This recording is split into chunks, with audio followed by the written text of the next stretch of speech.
Elisabeth II a entamé son dernier voyage.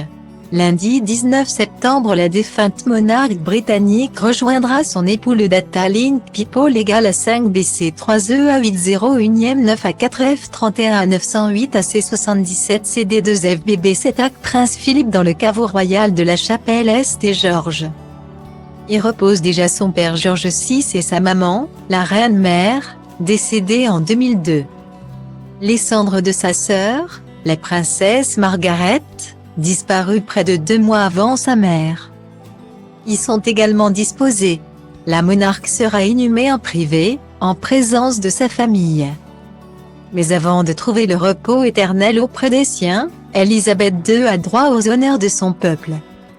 Après l'émouvante veillée des princes en la cathédrale Saint-Gilles d'Édimbourg, le corps de la mère du roi Charles III a été rapatrié à Londres. Dans l'après-midi du 14 septembre, le cercueil plombé porté par Wygard a fait le chemin de Buckingham Palace vers Westminster Hall où il sera exposé jusqu'aux funérailles lundi prochain.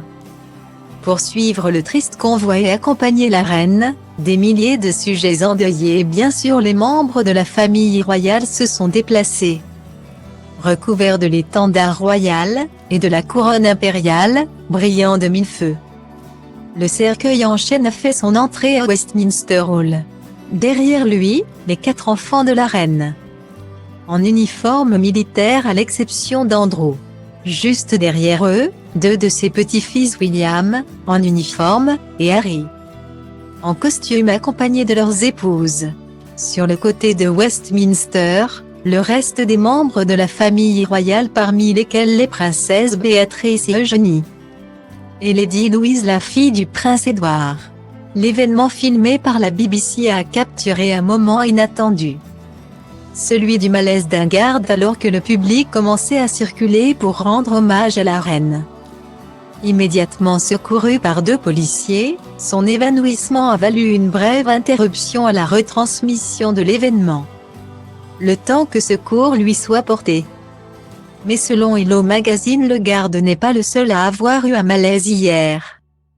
Nos confrères révèlent qu'à l'entrée du cercueil les rangs royaux se sont agités. Le mari de Lady Gabriella a été vu en train de secourir son épouse, assisté d'un membre du personnel royal.